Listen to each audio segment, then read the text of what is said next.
Seigneur, sauve le roi, s'exclame la fin du psaume 20. Pourtant, personne n'est venu libérer le roi de la prison du temple. En ta force, Seigneur, le roi se réjouit. Tu lui as accordé la vie qu'il demandait, longueur de jour, encore et à jamais, affirme le début du psaume 21. Mais la tête de Louis XVI a roulé dans un panier. Pourquoi, Seigneur, n'as-tu pas sauvé le roi? Pourquoi la reine s'est-elle perdue dans les rues du Louvre? Pourquoi le duc de Choiseul a-t-il modifié les plans initiaux? Pourquoi Jean-Baptiste Drouet a-t-il reconnu le roi, entraînant ainsi l'échec de sa fuite à Varennes? Pourquoi le saint de l'Anjou a-t-il été mortellement blessé lors de l'attaque de Nantes? À bien des reprises, la Révolution française aurait pu s'effondrer. Les massacres en Vendée ne se seraient-ils pas alors arrêtés? Les lois anticléricales conduisant à la séparation de l'Église et de l'État n'auraient-elles pas été empêchées? Pourquoi, Seigneur, n'as-tu pas sauvé le roi? Il en a été de même pour le bienheureux Charles de Habsbourg, à qui il s'en est fallu de peu pour qu'il retrouvât son trône. L'Anschluss avec l'Allemagne, la Seconde Guerre mondiale et les camps de la mort n'auraient-ils pas alors été évités? Pourquoi, Seigneur, n'as-tu pas sauvé le roi? Cette question de l'échec du juste et de la prospérité de l'impie ne cesse de traverser toute la Bible. Elle est une pierre d'achoppement qui peut faire tomber les plus saints d'entre nous lorsqu'arrive l'épreuve. Elle n'a pas épargné le peuple de Dieu. Le roi Josias était le Saint Louis du royaume de Juda. Comme le rapporte le second livre des Chroniques, il fit ce qui est agréable à Dieu et imita en tout la conduite de son ancêtre David sans en dévier ni à droite ni à gauche. Il découvrit le livre de la loi sainte dans les décombres du temple et en ordonna la lecture publique, solennelle. Il brûla les idoles de Baal et d'Achéra qui restaient dans son royaume, brisa les autels païens et jeta leur poussière dans la vallée du Cédron. Puis il ordonna une célébration solennelle de la Pâque dans le temple purifié, prélevant sur ses propres biens 30 000 agneaux et 3 000 bœufs pour le sacrifice. Pourtant, Josias mourut brutalement à la bataille de Megiddo, transpercé par les archers du Pharaon, laissant la place à son fils impie qui allait entraîner le royaume à sa perte. Pourquoi, Seigneur, n'as-tu pas sauvé le roi? C'est encore dans la parole de Dieu qu'il faut trouver la réponse à cette question.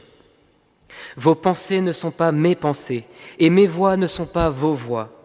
Autant les cieux sont élevés au-dessus de la terre, autant sont élevées mes voix au-dessus de vos voix, et mes pensées au-dessus de vos pensées. Oui, le Seigneur Tout-Puissant dirige l'histoire, mais non, il n'a pas les mêmes visions politiques que nous. Il appelle parfois bien ce que nous appelons tragédie et parfois mal ce que nous appelons prospérité. Ou plutôt, par une alchimie divine, il sait transformer le mal commis par les hommes en occasion de grâce, de salut. Pourquoi le Seigneur n'a-t-il pas sauvé le roi Louis XVI? Je l'ignore, mais je crois qu'il n'a pas abandonné la France et qu'il continue d'aimer d'un amour de prédilection sa fille aînée rebelle. Il ne cesse de l'appeler à la conversion, de nous appeler à la conversion, et comme tout bon père, use parfois du bâton pour nous corriger. La messe de Requiem pour Louis XVI ne doit pas être un mémorial nostalgique d'un passé révolu et idéalisé, mais un encouragement à accueillir l'Évangile dans notre vie pour qu'il rayonne sur notre pays. Elle est un encouragement à redécouvrir comment le Seigneur triomphe dans l'échec apparent. Elle est l'occasion de mieux saisir ce que saint Paul appelle la sagesse de la croix. Cette sagesse de Dieu, mystérieuse, demeurée cachée, que dès avant les siècles, Dieu a par avance destinée pour notre gloire, ne peut être comprise que par celui qui a reçu l'Esprit de Dieu. Car elle est scandale pour les Juifs et folie pour les païens. Mais ce qui est folie de Dieu est plus sage que les hommes, et ce qui est faiblesse de Dieu est plus fort que les hommes. Pourquoi, Seigneur, n'as-tu pas sauvé le roi? Parce que c'est par la folie du message qu'il lui a plu de sauver les croyants. Parce que le Seigneur ne veut pas seulement son triomphe extérieur sur notre terre, mais d'abord son triomphe intérieur dans nos cœurs. Et encore aujourd'hui, il veut nous entraîner dans cette logique du don, c'est-à-dire de la perte apparente de notre vie, pour pouvoir nous donner la vraie vie. Bien chers frères, Louis XVI n'a probablement jamais été autant chrétien que dans la prison du Temple.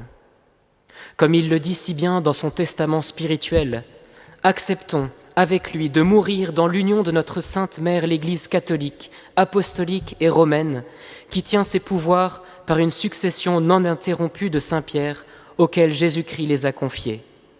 Comme lui, cherchons à connaître scrupuleusement nos péchés et à les détester. Et puisque, contrairement à lui, nous avons accès à des confesseurs, prenons la ferme résolution de nous en servir pour nous accuser de tous nos péchés et recevoir le sacrement de pénitence. Imitons Louis XVI lorsqu'il affirme « Je pardonne de tout mon cœur à ceux qui se sont faits mes ennemis, même sans que je leur en ai donné aucun sujet. Et je prie Dieu de leur pardonner, de même que ceux qui, par un zèle mal entendu, m'ont fait beaucoup de mal. Je pardonne encore très volontiers à ceux qui me gardent les mauvais traitements et les gênes dont ils ont cru devoir user envers moi.